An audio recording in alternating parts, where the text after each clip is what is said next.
And so there's the families that rule South Korea. Chaebol is the Korean word for the powerful family-owned. It's about the Samsung. From anguish to frustration. The arrogance of the rich and powerful.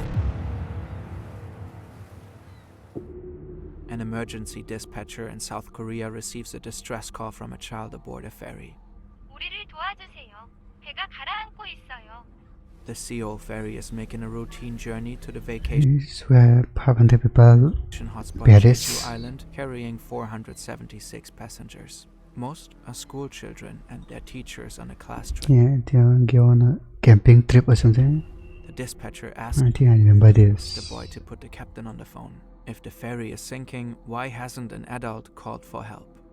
Not all passengers understand the danger. As the boat starts to tilt, some kids yell with excitement as if they're on a theme park ride. But soon, the disaster is undeniable.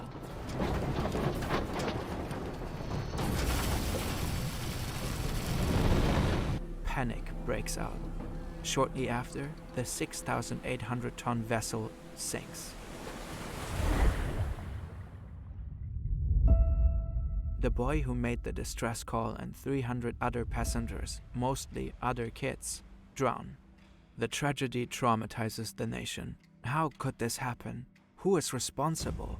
Initially, the crew is blamed for incompetence and cowardice. When the boat was clearly sinking, the captain told the Yeah, the people who drive the boat. passengers to stay put in their cabins. He and several crew members fled the scene and left the kids to drown. The South Korean president says their actions are akin to murder, and the captain is sentenced to life in prison. The Korean Coast Guard is also blamed for their sluggish response and for severely fumbling the rescue mission.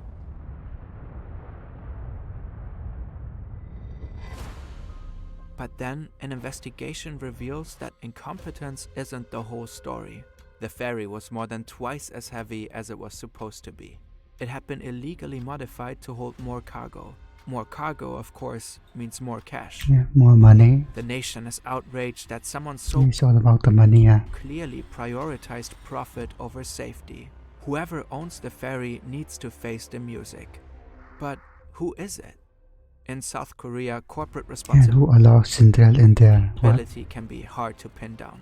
Family-run conglomerates control sprawling networks of subsidiaries. Complex structures often hide who's really in charge. Some families control so much wealth they're deemed nearly untouchable. Time and again they dodge responsibilities for crimes, yet continue to amass wealth and influence. Samsung Galaxy Round.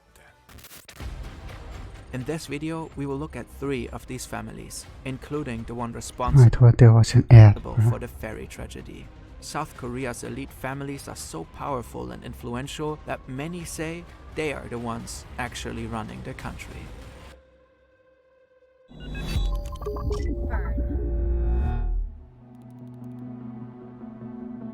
The South Korean economy is an exceptional success story. After the Korean War in the 1950s, it was one of the poorest countries in the world. Today, it is the 14th biggest economy in the world. South Korea's rapid ascent is attributed primarily to its export-led economy and to the dominance of chaebol.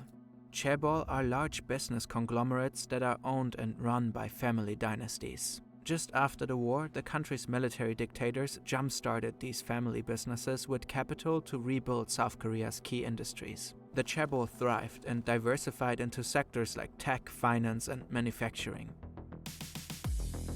In just a few decades, they helped transform South Korea into a global industrial powerhouse. It's often In there? called the miracle on the Han River.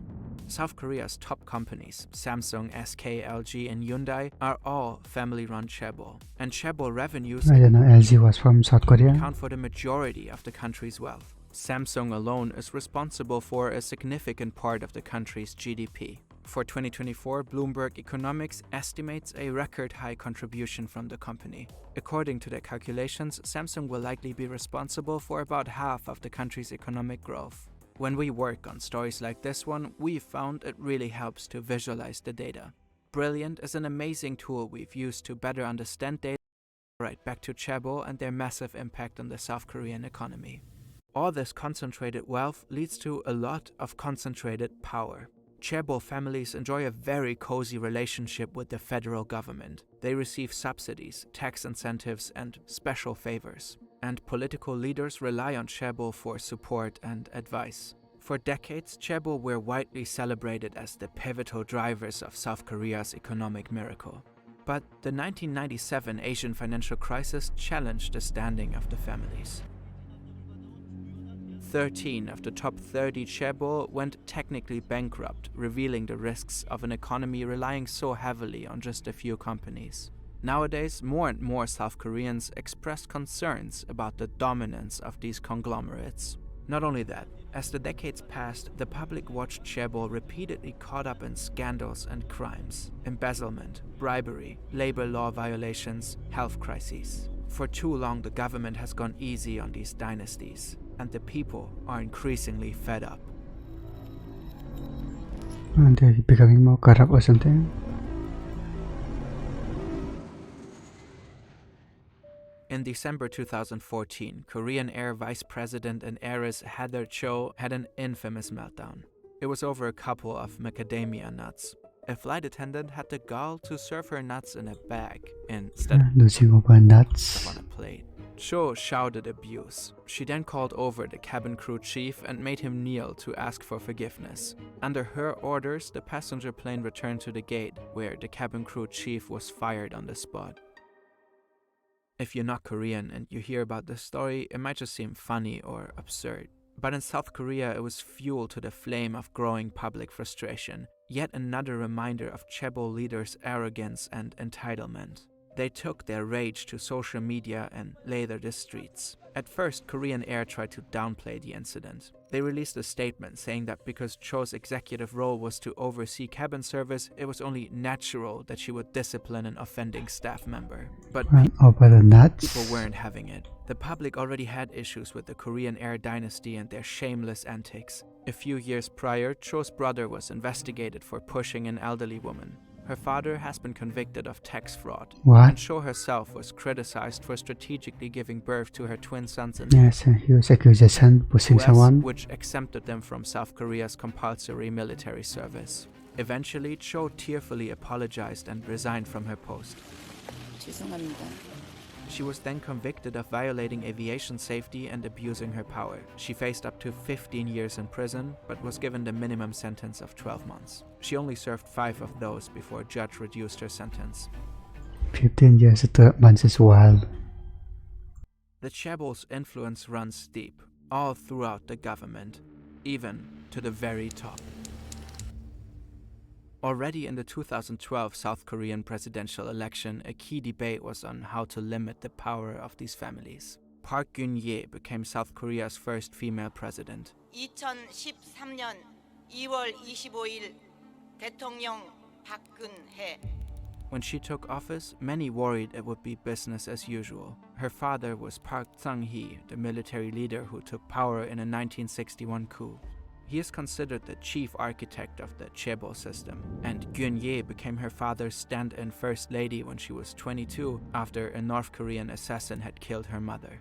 Park Chung-hye's admirers credit him for the miracle on the Han River. His critics remember the cruelty of his iron-fisted rule and his imprisonment of dissidents. One of these was Miss Park's key rival in the election. His name is Moon Jae-in, a former human rights lawyer and anti-authoritarian activist during the dictator's reign. Now, in 2012, the ex-dictator's daughter campaigned on a more business-friendly platform than her liberal opponent Moon. She was focusing on reform rather than punishment. What? Her stance was that chaebol might be unruly, but with the right reforms, they could play fair. But then sewol happened. This incident was much bigger than run-of-the-mill embezzlement or tax evasion. Faced with a furious and traumatized public, Park vows to bring the accountable people to justice.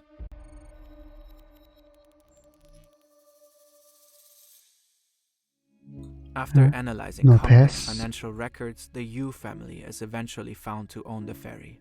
The Yus are well known for their eccentric patriarch, a reclusive businessman / cult-like pastor / aspiring artist named Yu Byung-on. The president says he and his family are the root cause of this calamity and issues a warrant for their arrest.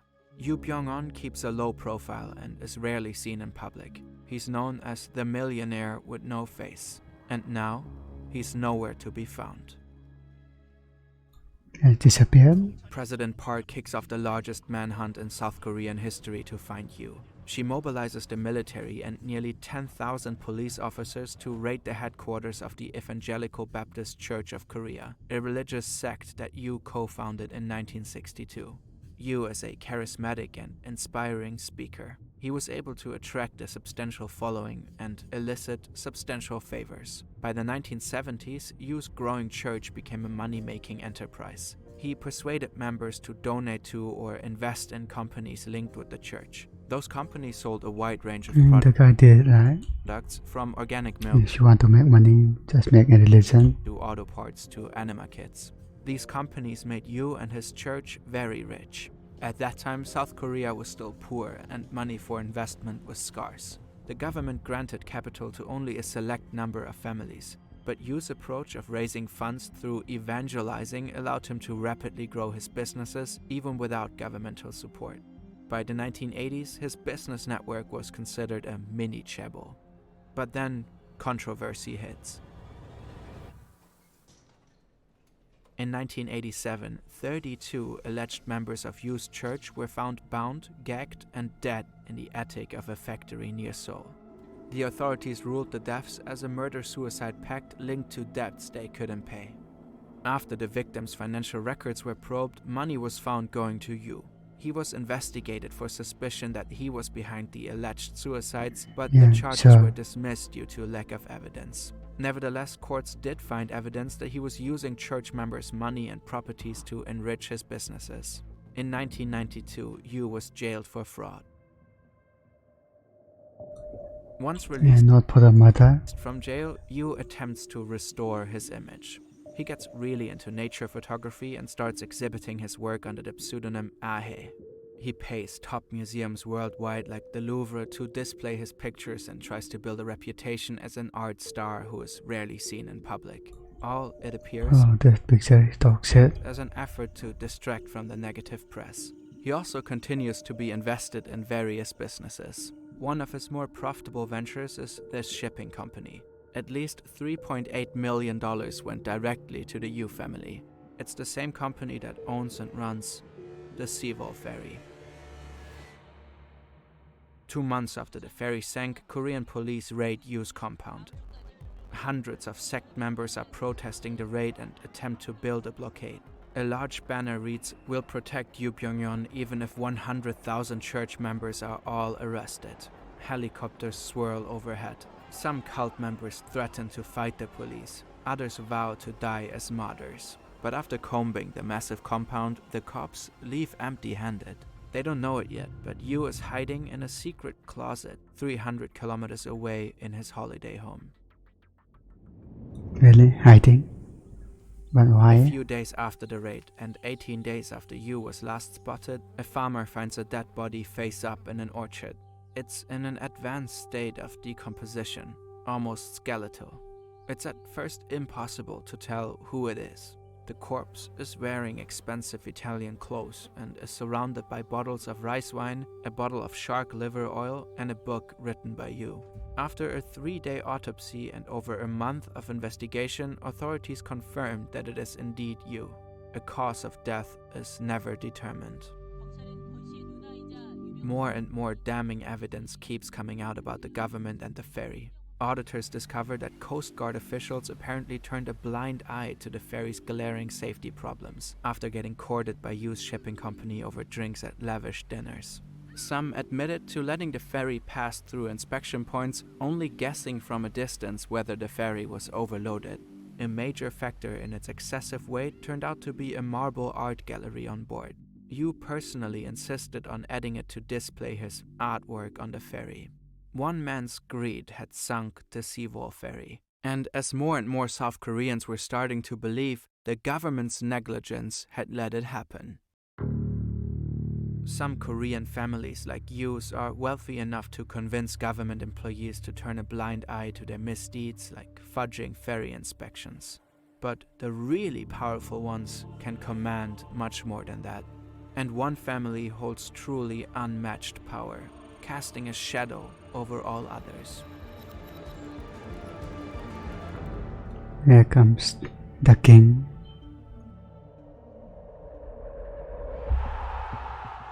In the months after the sewol tragedy, candlelight vigils turn into weekly protests, calling for truth and accountability for the government's involvement in the disaster. Frustration grows and people start demanding for Park to be impeached.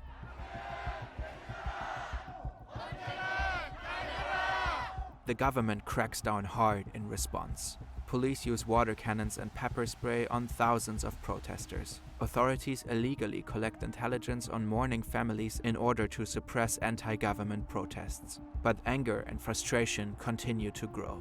And in 2016, another huge scandal erupts. It reveals that President Park is most certainly not the leader who will rein in chaebol power. In fact, she's especially cozy with South Korea's most powerful chaebol families. Illegally cozy.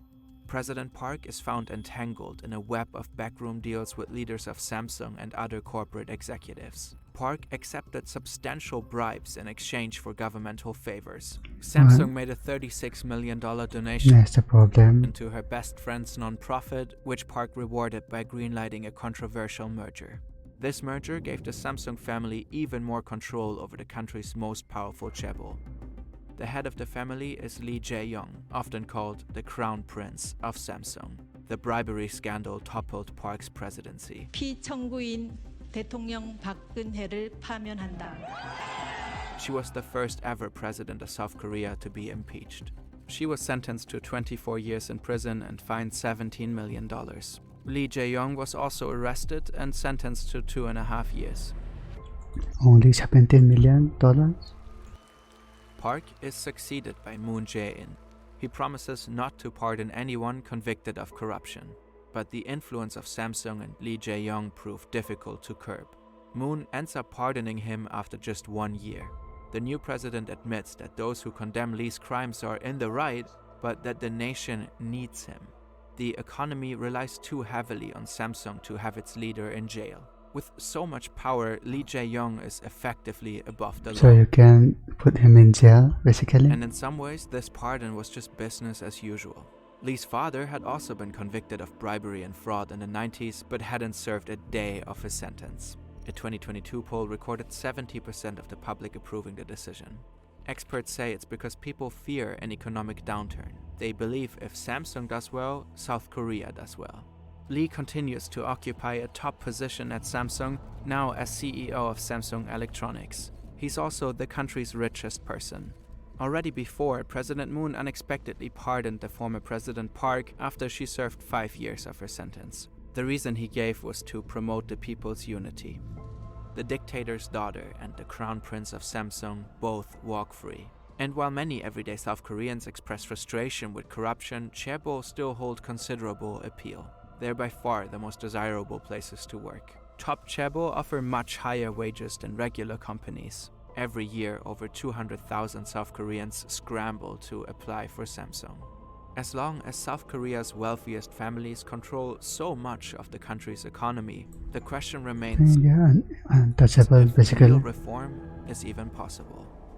No, start with ending the video.